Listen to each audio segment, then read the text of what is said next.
Guess what? It's around the blockchain, but it's in Miami. It's about to get crazy here. We're going to talk about everything from DeFi to Bitcoin to weather to a new country. It's going to get nuts on around the blockchain.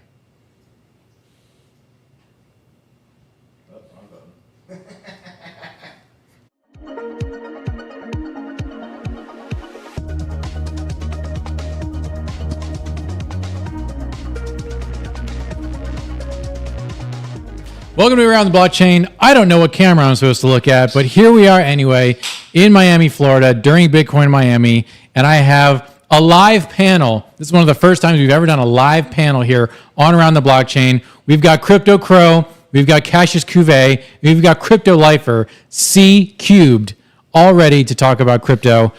And we've got BJ on the board. We don't have a camera on BJ, but BJ's here. He's there. Live in Miami. We're on Biscayne Island. Traffic is insane, but we out here. So let's starting with Lifer. Lifer, how are you, man?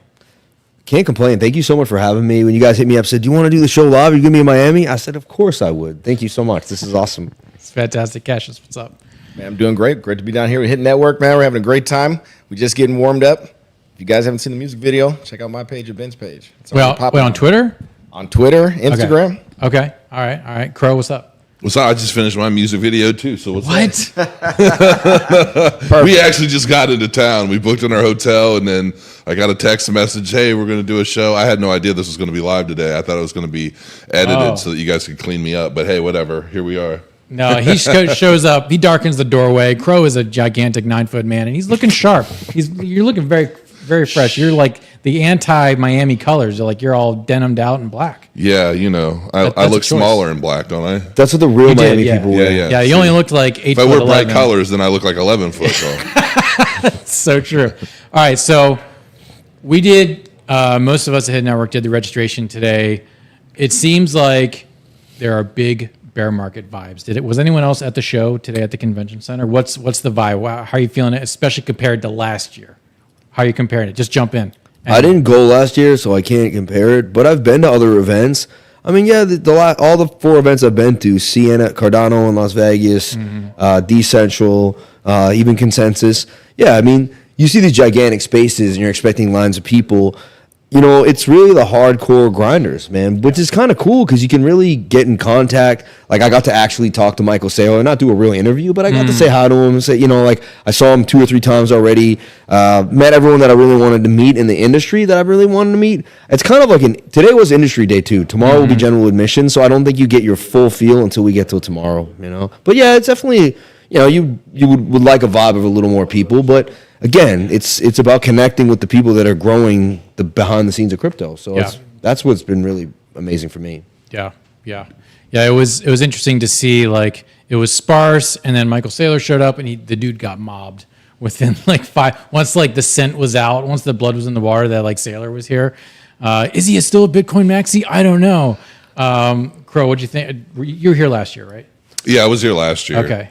Have you checked in, or you just drove straight here? We literally just checked into the hotel and then got an Uber here. So I haven't been to the event yet. But I mean, I understand I felt like last year felt kind of like that. But, it was okay. But it wasn't anything, particularly mind-blowing, in my opinion. I mean, but we had so much other stuff happening that we didn't just go through the convention the way I think we probably should have.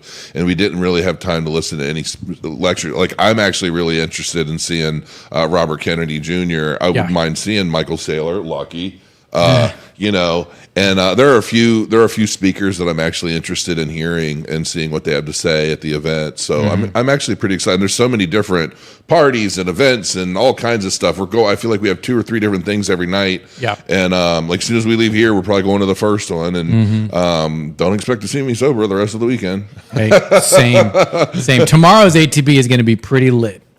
I can only imagine. Yeah. Literally lit. Yeah. So, Cassius, before I come to you real quick, like, Crow, like, you've been an OG here for, in crypto for a minute. Like, what, if someone is out in the ATB audience and they're considering going to a convention, like, what should they be focused on? Is it learning? Is it networking? Is it going to after parties? Are you just there to, like, take notes? Like, how do you get the best out of a show like this? I mean, it really just depends on what you're trying to get out of it. What are you trying to accomplish? Are you trying to establish some sort of blockchain-based business or company? Then you would come for more of the networking and getting to meet other people. If you're just a speculative retail investor, then you just come for the vibe and the education, and you learn about new things that maybe will pique your interest. It really just kind of depends. But ultimately, just being a part of the scene in a sense, and getting to know as many people in the scene and in the industry, the better, because it just kind of helps you in any of those little, adventures or ventures. So, yeah. Okay, great. So Cassius, I want to get your compare and contrast to last year, but also I want to get your perspective on, you're one of the more unique crypto content creators because, you have such a footing in music. So what do you get out of this is just a bunch of nerds talking about Harvard level math that I can barely comprehend after let's all be honest here, after the third page of a white paper, most people drop off.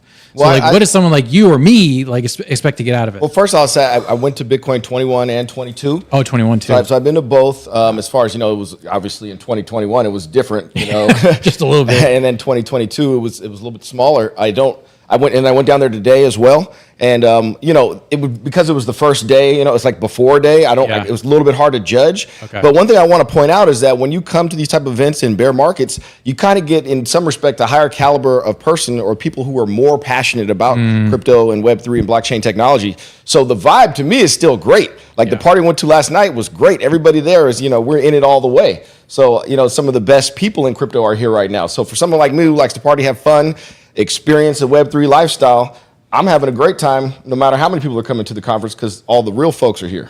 Yeah, that's a really good point. The real ones show out during the bear market conferences. And I compared to last year, you landed in Miami and there were advertisements for HBAR and Arculus and eToro, as soon as as you were driving into Miami. But now you wouldn't even know there's a Bitcoin conference happening.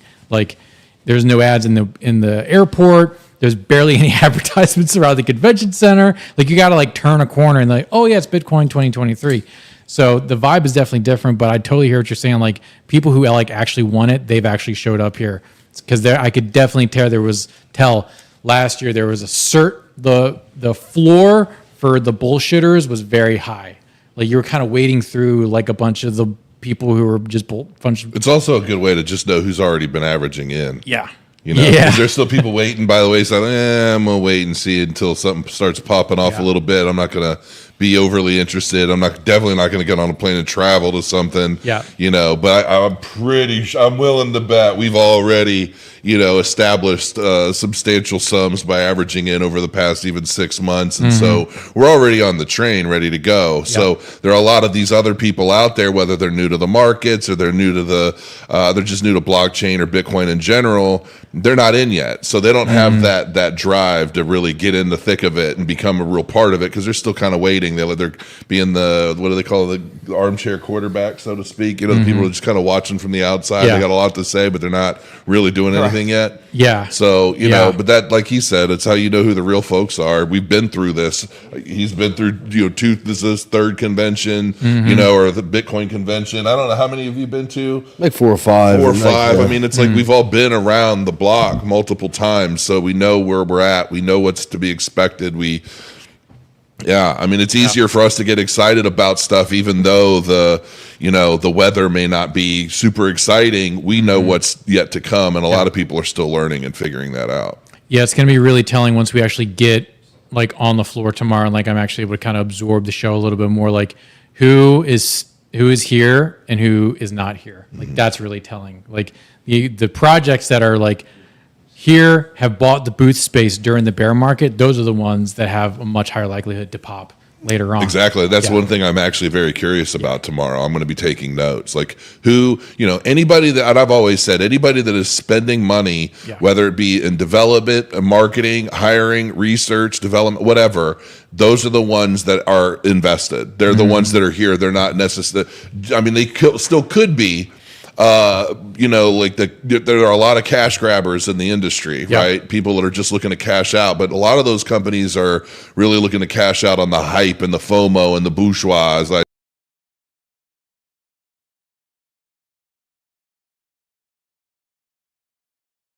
has to find out who's more legitimate, who's more on the, like, we're here for the tech, we're here to build, we're here to develop, and we'll all grow together, as opposed to just, you know, we're here because we had a really cool idea. This guy, you know, came up with this concept at his mom's house Thursday, and Exactly. we pulled some open source, you know, programming off of GitHub or whatever, and now here we and are. we're a project. We borrowed some money from his dad to buy us a booth at this convention at the height of the market because we're going to cash out. Yeah. You know. Oh yeah.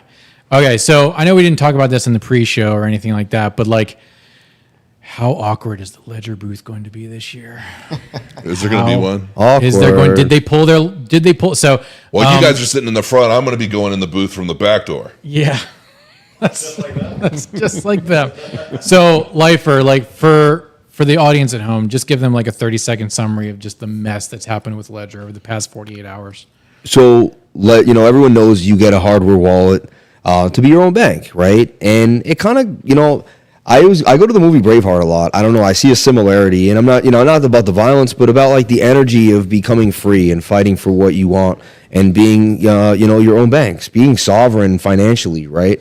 So you get your seed phrase. It usually, you know, if you ever had a hardware wallet before, or if you haven't, you plug it in, and your seed phrase gets generated at that moment in time. Like, you're the only one in the room that should be seeing that. You know, you don't even tell a friend or another person. You may give half of it to someone, half of it to someone else, stuff like that. But for the most part, it's your business and no one else's, and that's the key, right?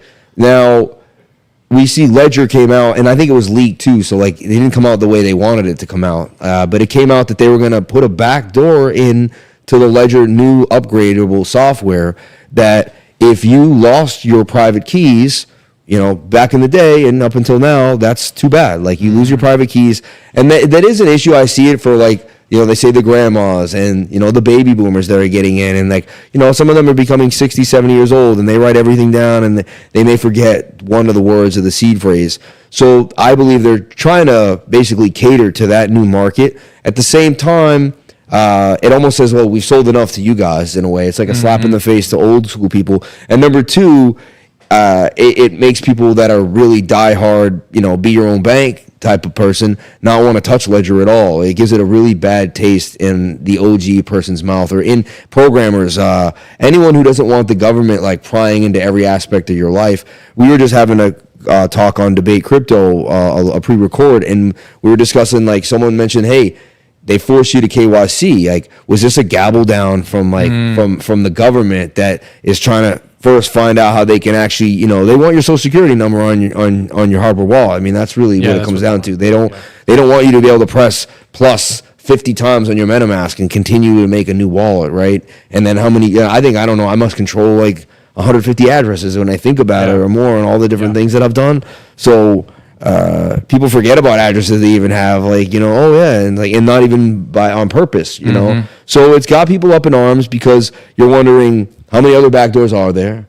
It makes everyone question almost a lot of things in crypto, almost every other wallet too. And like, could that happen to my wallet, or is Trezor okay now? And I personally bought a Nano S when they first came out, which I heard as long as you keep the S and don't update it, you don't opt into this program. So you can still use like, you know, the S apparently is safe, but the X apparently has it in there, and eventually you'll have to update. Another thing, I always like to update my hardware wallets. Like, God forbid you don't update, and then they say, well, you didn't update. You know, you should be updating each week. So that's a catch-22 there, because if you want to be pertinent and detailed about your wallet, you have to update regularly. And then so it's creating some skepticism, and it's also making you wonder how much closer are we to like just complete totalitarian government, just trying to get in every aspect of your life. Yeah, 2030.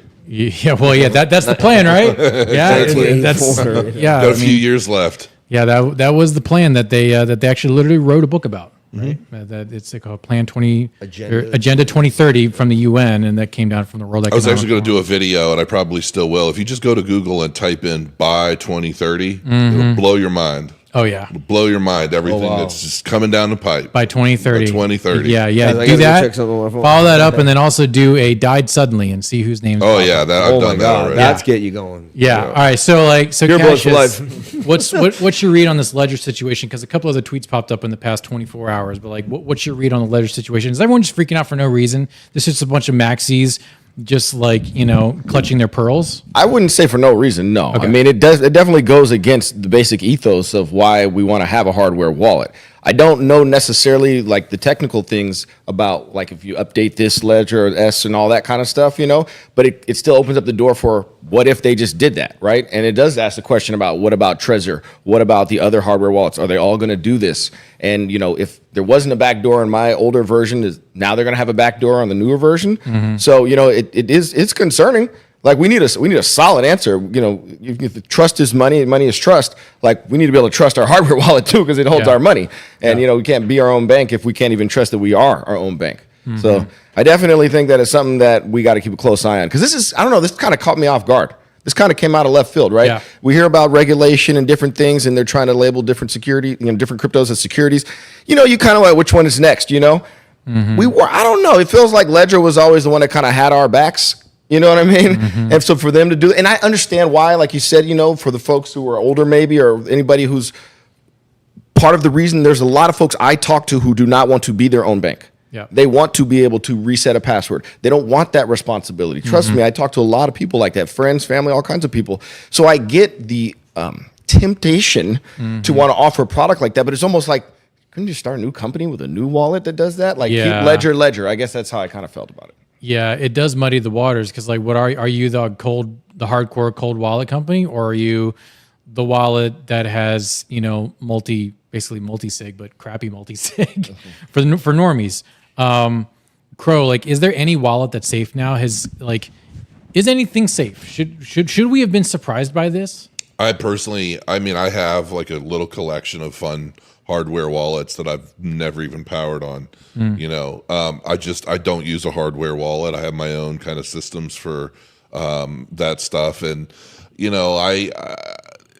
any company's all about the money, period. And, one of the main things that I feel like any of these major companies in the hardware wallet space, what they're going to do is they're going to do whatever they can for the people, quote unquote, and for the interest of the industry until a government or somebody sends them a letter and says, hey, we know you like your business. We want you to keep your business. And if you do this for us, we'll let you have your business and you can keep moving it forward. I did a video a long time ago. It's been years now where I was talking about, the original, like the e-money algorithm and the Clipper chip. Before the Bitcoin went away and came back like years later and, came out on the SHA-256 algorithm, right? But before that, it was built on a system that they had hardware backdoors for this blockchain, whatever it was, right? And it's just like I think that any major technology, especially major technology company, any of these companies they're all going to be at the mercy of whatever governments that are overseeing them. So I personally can't see Ledger doing something like this without the push, the nudge, or the shove of a regulatory body or some sort of government, because they want to know everything. And if they're regulating and they're doing all of these things with like PayPal, Cash App, Venmo, all of that stuff, they're changing the way taxation works as it relates to like $600 or more a year and all. Yeah. They want to make sure that they have access to everything. And on top of that, think about it. No company that's offering a hardware wallet that's going to enable people to, let's say you've got child support or you've got taxes due or whatever, and the IRS can't just take money out of your bank account like they can today. That's a great point. They're not going to let you just store it on a hardware wallet untouched. They're going to make sure that they have avenues to access what they want to access, especially with everything going on right now, because they are going after everybody. So, that's the way I look at it. I don't trust any hardware or anything. You don't trust any. So there's just like reams of stone tablets in your house. Yes. I mean, look. That sounds ridiculous, folks. I actually hired that painter who can paint on a pinhead. Yeah. And I just stuck it in the carpet. That's Nobody amazing. Find it. That's amazing. Yeah. I mean, look, they call it, CIA used microfilm for a long time, and they still do. And it's for reasons because there's no hardware with it. It's just a little tiny strip of film that you need a magnifying glass to look up. If you don't know what microfilm is, it's super duper cool. But yeah, I don't think we got to wait for 2030 for the totalitarian state. I was just listening to the podcast with Robert Kennedy, and basically he was telling the guys on All In podcast, he was like, yeah, like the CIA absolutely killed my brother and my uncle, and they're going to keep on doing that until we shake it up, because if they don't have the leverage with the money, then they have to use the other thing. They have to use the pew pew. So they want to keep. You get the money or the gun. Exactly. So yeah, they want to keep the leverage over the masses in that way. And The water gun. Yeah, the water gun. Yeah. Carrot or the It's a stick? Super Soaker. The Super carrot Soaker or the 5000. stick. There you go. That's better. Yeah. I Carrot like and the stick. carrots, actually. So Yeah. But yeah, so that's kind of the way things have gone. Speaking of the way things have gone, we've got our old frenemies at the CFTC, Rostin Benham. Everyone thought, oh man, Gary Gensler, he's just the worst thing ever. And me and Drew and a couple other crypto folks have known for a while that this Rostin Benham guy is bad news. And lo and behold, just the other day on the Odd Lots podcast, I think it was some small mom and pop podcast that no one's ever listened to. Odd Lots, he was on there and he said, yeah, so we're going to regulate DeFi, whether it's just code or not. And we're going to bring that under the umbrella of the CFTC. And oh, by the way, all this stuff are security. All these cryptos are securities as well, except for Bitcoin. Does that surprise anyone? No, Not really. To be honest, not really. Any government agency, just everything he was talking about, they're not really going to want to be pro crypto. Crypto's for the people. You know what I mean? Yeah. And I always want to stress this, so I want to call this out. The United States is not the end all be all. Crypto is borderless, which is one of the things I love about it so much. Whether or not people leave the country or not, that's their own choice. But the fact of the matter is, you don't have to go through a centralized system in order to access your crypto if you can access it anywhere in the world. And that's one of the things I really like about it. Is it inevitable in some respect that the government's going to come down? Any government agency? Yeah, I'm not going to assume that one government agency is going to be on our side and battle against the other government agency. They're just going to try to do it another way, try to regulate it or regulate it by enforcement. Yeah. So deep, Lifer, like you hear about some government agency trying to regulate DeFi. I mean, is this game over for American-based DeFi? Are you like only going to be able to trade overseas? Like, what does this mean? Like when you hear that, like what does it mean for you? Because you've built your livelihood on trading essentially DeFi. Well, what it makes me wonder is, how they're going to track anyone making a DeFi wallet. It makes me realize why they were, maybe, crunching down on Coinbase earning, where they were going after Gemini's earning and Kraken, kind of setting a precedent. And again, it comes back to a lot of I lived in New York City. The New York law is Wall Street runs things, man. And you'll see they'll do all this, and next thing you know, you'll have a Fidelity DeFi account that comes up, right? And you're like, oh wow, you crush the little guys, so you can take the market share over. You write the laws, you make the money, then you hire the politicians to write the laws that perpetuate your business. I mean, that seems to be the American way. And so whoever has the power of the bank has the power of the pen. And it's sad because the democracy, as we call it, crumbles because the people that need to be represented the most is the people I saw sleeping in the bus stop last night. People that have no place to go and nowhere to go. And that's what crypto was supposed to be, right? Unbank the unbanked. Africa had trillions of dollars in assets that are unbanked. That's why you see Hoskinson really focused with Cardano, focused on moving that ecosystem. It's sad to me because I want the human race to be free, and I just want us to be rid of half the people that are parasitic. I'm not saying all in the best ways possible, but get them. These people just it's like a cancer in one arm when the whole body wants to be healthy, and it goes down to the same old industries that have the same old Cobra clutch on everything. And when are you gonna just give it up? I think they're gonna try as hard as they want, but I believe that they're going to continue to innovate. You'll have elastic staking, liquid staking, and there'll be another product. They'll write in a bill and that product will be so new and innovative, it doesn't fit under this, and then it doesn't fit under that. And what happened Dubai and all these other places, and you'll go and get your Dubai passport for your $175,000, and you'll move your family there. And it's also makes me realize that they try, that's how you take over a country too. You get all the patriots to leave, right? By de-incentivizing them to want to fight for what they fought for in the first place. It's oh, you got here, but 300 years from now, we're just gonna wrap you back in. Exactly. We came here from the New World. It was supposed to be America, and it was supposed to represent that we could become free and become financially solvent and do anything we want with our lives. And it's definitely coming to a crossroads. But I will say, you see the ugliness before you see the beauty, right? So like, this is what's going to happen if this is the place that we're going to, like, and we're the generation for it. Like, I think we're built strong. Like, the people that I'm around, like he said, you see who's real during this bear market. You see who's hanging out. You see who flew all the way somewhere just to connect, just to say what up. 3, 4, 5 years from now, like, some of us going to be billionaires, multi-millionaires, like, for sure. And like, we're going to be able to, like, create meetings. We're going to be able to grease a politician, lobby who we want to lobby, and get the right bills. If we have to play that game, it looks like that's what we're going to have to do. I've been saying that for like the last 2 years, Like, I want to become wealthy, not only just to like, help my generation, my kids and generational wealth, but to use that money to free people that don't have a voice, man. Well, that's the definition of being wealthy, is being able to use your money to influence. Whereas just being rich, like, you have a lot of money, but you don't know how to create influence and power and project power. That's being rich. Wealth is being able to project power with your money. That's philanthropy. And it's also true. And in a way that's less it is self-improving, but it is worldly improving, right? Like, you see a bigger picture of your placement, like, oh wow, God got me rich because he wanted me to actually spread this to the places that matter, so I can die with a legacy and not a pile of money, It's goes back to that old saying, wise men plant a tree whose shade they will never enjoy.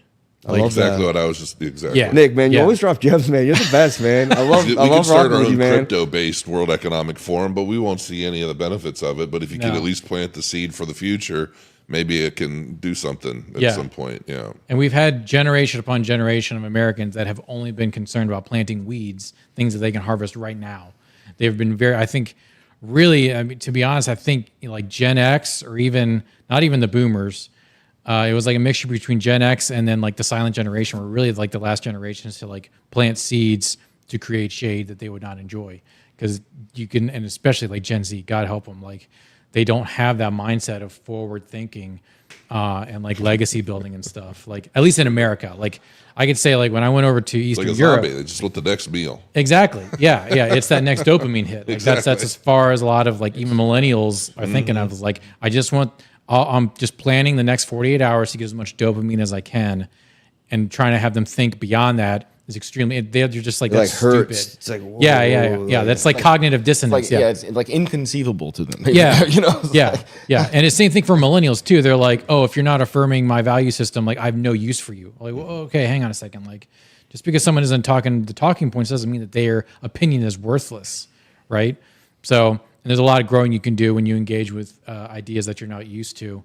But like the idea of just rolling over and letting the term deep state's overused, but really when we're talking about the deep state, like the CFTC and Ross and Benham, that's the deep state. These guys are not elected. These guys are barnacles that stay on the pier of democracy for like longer than Barbara Feinstein has been alive. Like they've just continued to perpetuate themselves. So it's like us in crypto need to spend less time shit talking each other and more time sending that energy against Elizabeth Warren. And like hopefully, like this time next year, when things are really starting to pop off, we can have our meetings in the darkened rooms where we're blowing smoke rings, right? And we're figuring out how to plot against folks like Ross and Benham to remove them from power. Like all of us dudes in this room, like we could do that. And if you multiply that out by the rest of Bitcoin Miami and like, ETH Denver and all those other places, like I think we can do change. I agree with some of that. I do believe though that we do need some regulation. Like I get that the hardcore, especially the hardcore people who are already billionaires in the space and they've been at it forever. I get that they don't want any control. They don't want anybody stepping into their world, right? But now we have a lot of end users who have no idea what the hell they're doing. They have no idea what the hell they're buying. Yeah. They don't understand blockchain from wood blocks. Like they don't know what's happening, right? And they're trying to learn, and that's cool. But there are also so many bad actors in crypto. Listen, I love crypto. It's done well for me. I've educated so many people, and I know I've helped a lot of people in this space. But there are so many despicable, greedy pieces of shit in crypto. Yeah. Okay. And we need people out there who have the authority to police and monitor some of that stuff. Now, the problem that we have isn't necessarily in the regulation of the space. It's the abuse of power that's established through means and excuses of regulation, right? And when we have these bureaucratic systems that are ultimately trying to fund their own and fuel their own careers, and it's like a beat cop, right? They have to move up in the chain based off of their arrests. Like, how good of a cop are you? How good are you at thwarting crime? Yeah. And then all of a sudden you're like, oh, I'm 3 arrests away from making, lieutenant. Oh, this guy looks like a crackhead. I'll just throw him a couple rocks and just lock sprinkle him some down. crack on him. Let's get out of here. It's just like, and it's just, we see so much of this kind of stuff. So there's corruption, there's greed, there are bad actors across the board. The problem is that the general public doesn't have a way to police the people policing the public, right? Who watches the Watchmen? Exactly. Who watches the Watchmen? And I think that we need oversight in regulation, and not just necessarily by Congress.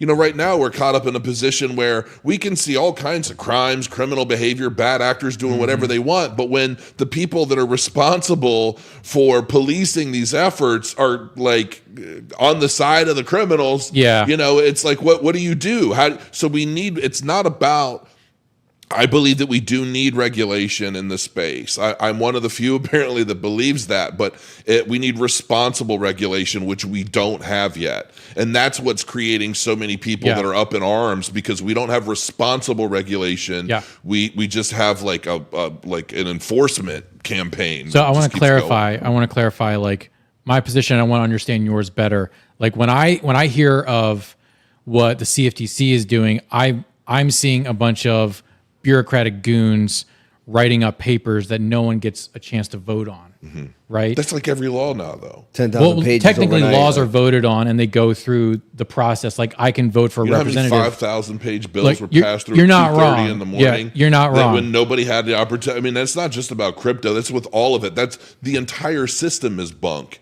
in my opinion, right like now. the entire financial system? Just the entire governmental political system is bunk, in my opinion. I mean, I can't. Okay. I mean, like, I am actually working on writing a thing about the Block Party. I'm going to create a new party, call it the Block Party, and it's all based off of real democracy, utilizing the blockchain. Bills no longer than 4 pages long, piece by piece. None of this 5,000-page garbage that it's labeled. Relevant to one particular issue that gets everybody triggered in favor it's or the against. But sliding quail eggs in the 10,000 pages background, of just nonsense and garbage that just enriches everybody that wrote it. They're going to make the Do Not Hit Women Act, and then in that are like 10,000 other laws that have nothing to do with domestic violence. And if you vote against, you're voting against the Do Not Hit Women Act? How dare you? Exactly. And you have every one of the zombies out there picketing and calling you whatever name in the book because you don't go along with it. And then you find out that their leader just got a new mansion last Thursday from secret money. Maybe they use blockchain to fuel some of it. Look, Andrew Yang, where are you? Let's get on the Block Party. Andrew Yang, come talk to Crow. Forward Party, Block forward block. I'm a fan of football. You are too. Come on the show. Let's talk about this. We didn't have any points today, so we're all winners because we're in Miami. Cash, you got a quick comment? I'm just saying I'm not against the Block Party, man. Make sure I'm there, so I'll rock the mic at the Block Party. Let's rock the mic at the Block Party. Yeah, he sounds like me. Right here in this office. Probably once a week on my channel, I'm like, we need the blockchain. I call it the blockchain party, right? Yeah. And people have made like pictures of me in front of our president. So let's do it. Like, I'll vote for you, Sam. Let's do it, and let's put all the money in the blockchain. Like all the equipment left to run and as Afghan. a member of the Block Party. Yes. Yeah, I'll be the guy behind the scenes. You're already wearing the suit. He's got the suit. He's got the pin. Gotta live life. He's like a congressman with a Bitcoin tie. He's ready to go. Mr. Satoshi goes to Washington. Look, I just there's no points today. And we be all set over here. Yeah, I know. There's no points today. We're in Miami. We all win. Thank you guys for watching Around the Blockchain. Go ahead and smash that like button. Follow all these amazing guys online on their Twitters. Go ahead and smash the subscribe button if you haven't already. If you don't do that, you're a Fed. So prove that you are not a Fed. Smash the like. Subscribe to the channel. Really appreciate you guys. Just remember, we are all spiritual beings having a human experience, and take control of your own not just mental sovereignty, but your financial sovereignty as well. Appreciate you guys.